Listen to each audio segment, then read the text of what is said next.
took me years to get over the guilt of even waking up at 7 o'clock in the morning and not being like, oh, I'm already late for my day where everybody else has already been up and working for 2 hours.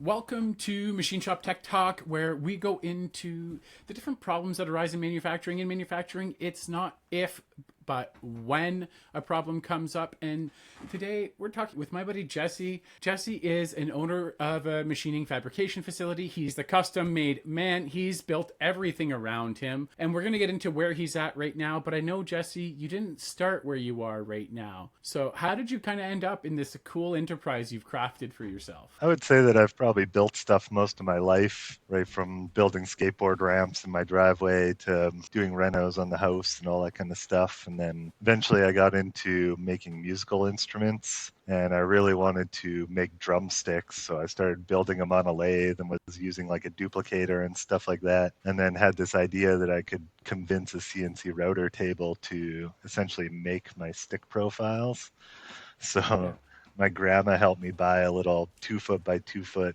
CNC Shark Pro, all built out of plexiglass. And I built a sled on there with two little lathes sitting opposite each other, and then Oh, had them spinning without it even knowing, and using like a 2D toolpath to like do the profile and actually like rough out these like turned square blanks into drumsticks. And I was trying to make identical drumsticks, but in a yeah. totally different way, where it's like most drumsticks get built, they spin out a bunch of drumsticks, they weigh them, and then they visually match them to make a set. Well, and Yeah. I collaborated with my wood supplier, and he's like, well, if you want to make two sticks that are exactly the same, it's like you want to try to get two sticks that grew side by side in the tree in the same growth rings so that the density is the same. And if you machine two sticks the same size, ultimately they will weigh the same amount. So it was like going about the whole process backwards. So I was making ironwood drumsticks on this little baby CNC lathe. I got them into the hands of a lot of famous drummers, like the drummer from Tragically Hip and like the drummer from The Offspring and stuff like that. Made it to some trade shows and was hawking my stuff out of my suitcase, sleeping in the car because I couldn't afford a hotel outside of like the convention centers and like right across from Disney, like in California there. So went to like Okay. NAM, which is like the National Association of Music Merchants. It's kind of like a huge private industry show for musical instruments. And Yeah. yeah, just been hustling like that my whole life, just trying to find my in. So it Yeah. went from there, used that little router table to then build a 5 foot by 10 foot table. So like cut all my gantry parts and all that stuff out on the little baby router table and glued and made them all go together. Ran that table for years. Eventually took that table, made all the parts and built an aluminum table, and then just like slowly hopscotched forward, learned about controllers, wiring, all that kind of stuff. And then eventually got into retrofitting industrial machines, because you Yeah. find older machines running on Windows XP or like some sort of super old controller. Ripped the controller out of, I bought it was an SCM router table in 2001. Couldn't get the controller to do anything that I wanted, so I just went in the back of the cabinet and ripped everything out.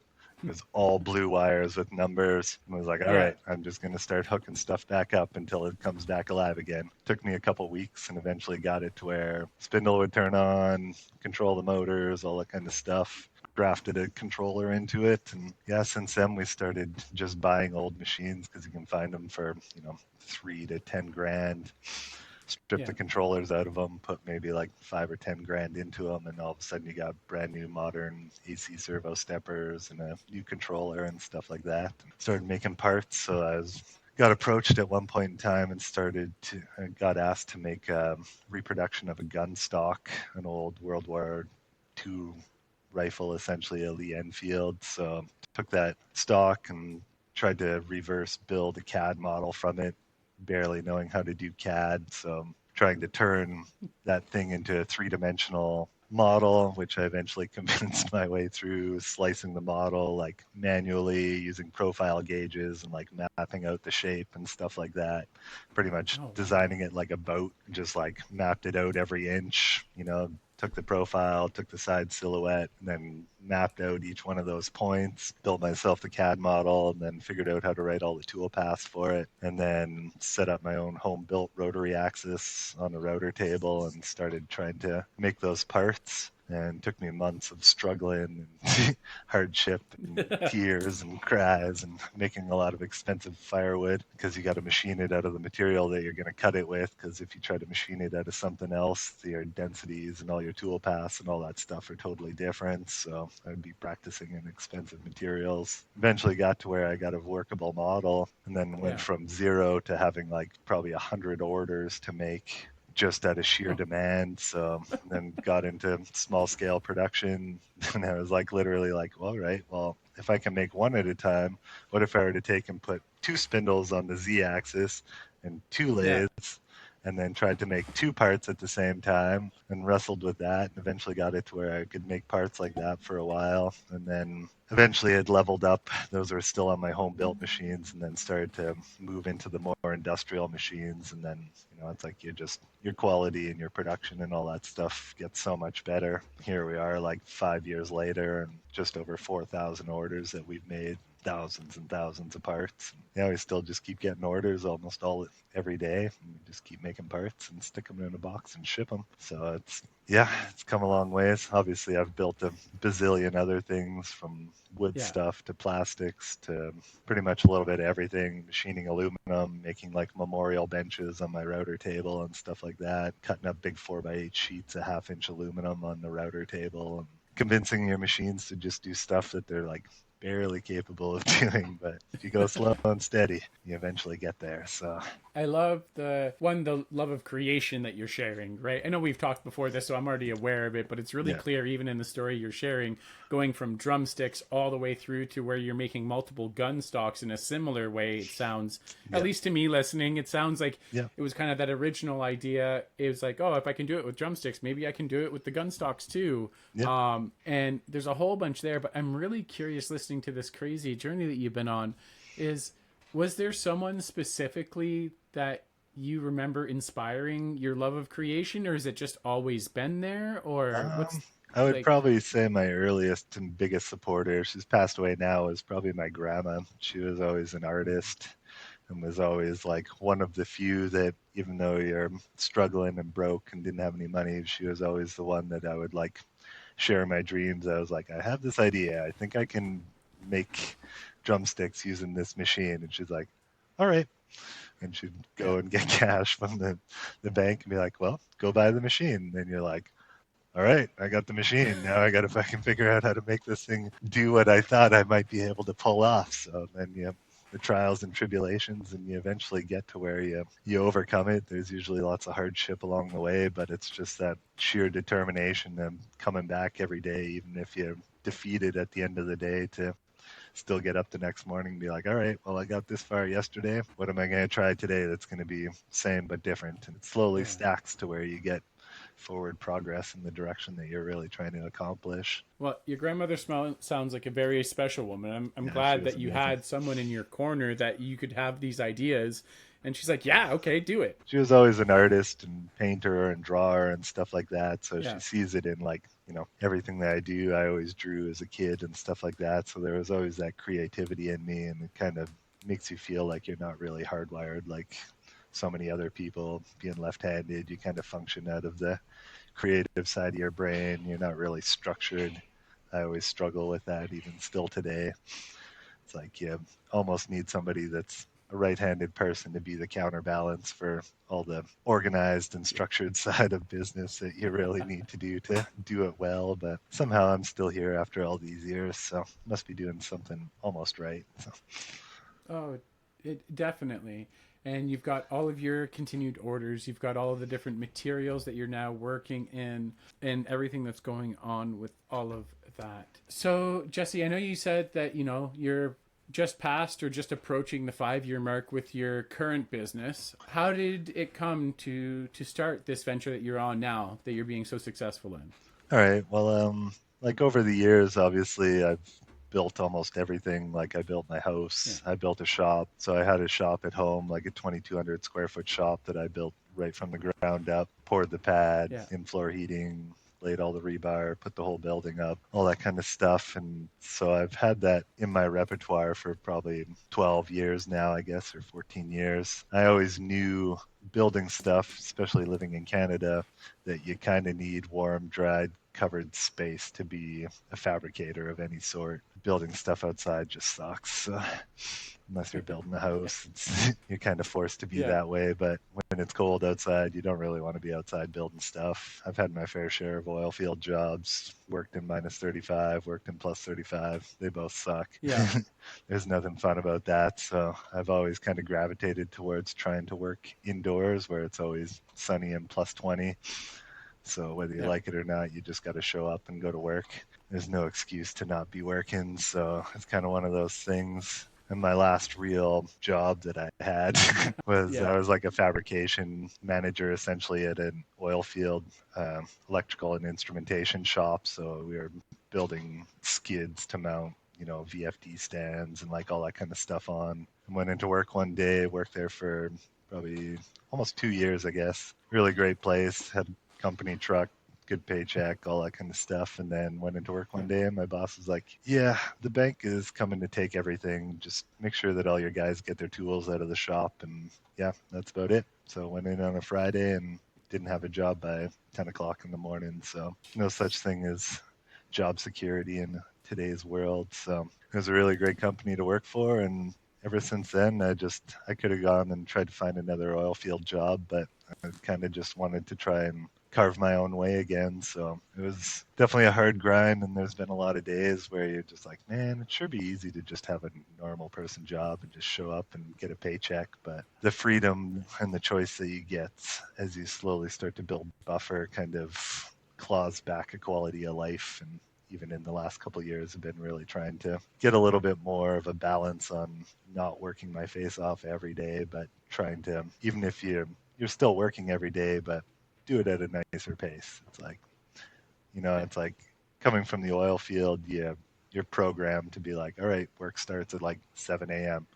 So it's like you got to be up at like 5 and go to work. And it's like my body's more hardwired to be awake from like 11, like 7 in the morning till 10 or 11 at night. So it's like it took me years to get over the guilt of even waking up at 7 o'clock in the morning and not being like, oh, I'm already late for my day where everybody else has already been up and working for 2 hours. And you're like, well, I'll be working for 2 hours after everybody else is done at the end of the day. And it just works better yeah, in your natural flow. So it's like, is it better to try to force a structure on yourself or to actually listen to your body and be like, no, this is kind of my natural cadence, my natural rhythm. So it's like, should you feel bad about that and start work at 9 o'clock and get up at 7? Or, it's like the weird guilt that was kind of programmed in me from being in the oil field for so long. It's kind yeah, of a weird unprogramming that takes a long time to not feel bad about. It's like I got to work at 9:30 or 10 this morning and it's like, oh well, there's nobody telling me yeah, if I can be there. So it's like, all right, well, but I'll probably be here till 6 or 7 at night. And that really doesn't bother me that much, but it's a counterbalance and a lifestyle thing. So taking that into yeah, consideration in your lifestyle engineering, essentially, where you're trying to build a life, but also try to maintain a certain quality of life as you go along. It's like, you got to work. So you might as well get to enjoy it or do it at a pace that allows for your body to not totally break down because the oil field's pretty ruthless. They'll just use you until you can't physically stand anymore, and then they'll just push you out of the way and put somebody else in that spot and carry on. It's like they just yeah. use you Well, like a yeah, consumable. yeah, and I really appreciate your determination, right, to create your own life and working through all of that stuff. It's kind of like the grind culture that got misrepresented. Gary Vee talks about it. He's like, look, he's like, I believe you should always be working. He's like, people are misdoing this. They're doing things that don't fulfill them, that don't bring them a sense of joy, that don't give them a life they love. He's like, if you don't love your life, you're doing it wrong. And it sounds like you really love everything that you're up to, dude. Yeah, it's definitely getting better and better for sure. It's kind of one of those Yeah, things that's maybe like a fine wine, it just gets better with age. So you kind of start to see things with different light, different contrast as you mature and more shit gets thrown on your plate over life. So you start to look at what you do and where you spend your time and who you're spending your time with and who are the important people in your life that you really want to spend your time with. Because if you don't get to enjoy the time and the people that are around you, then you're just not doing the right things. So, I love it, man. And I think that's a good place to wrap up on that note where if you're not loving your life, you, the people here watching us right now, they can take different actions like you have done.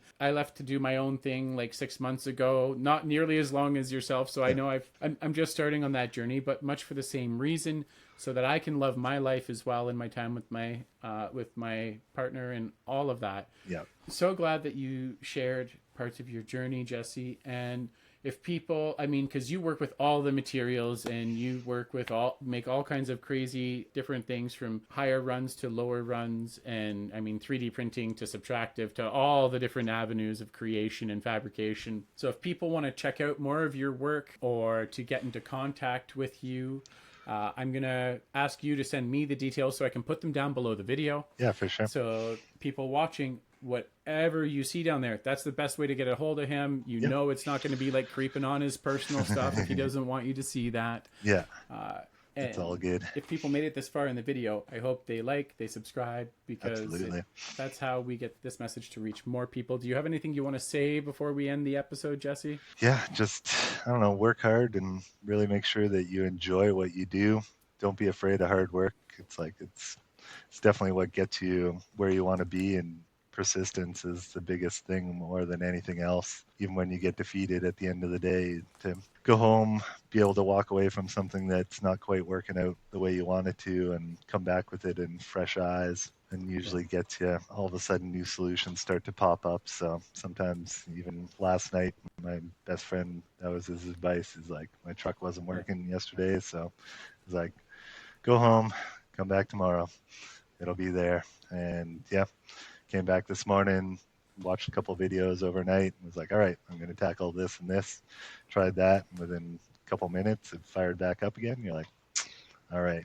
But sometimes you can't see the solution in the same eyes that it was created in. I think Albert Einstein said something along those lines. Can't solve the Yeah. problem in the same mindset that it was created in. So you Yeah. can't, if you're facing something hard, sometimes just getting out and having some contrast, going for a walk, whatever it takes to see things in a different light and then come back and attack it, you'll get there. Patience and perseverance is the only thing that really is the true driving force to success, I think. So there's always going to be 100%. adversity Yeah. and friction to forward progress, but if you're tenacious enough, you'll get there. So Well, you've clearly been tenacious, and hopefully the people listening take your words to heart and bring that tenacity, that determination, that perseverance to keep moving forward after the things that bring them joy. And to all my machining friends, and really anyone out there, if you're running machines, keep your spindles turning I and earning.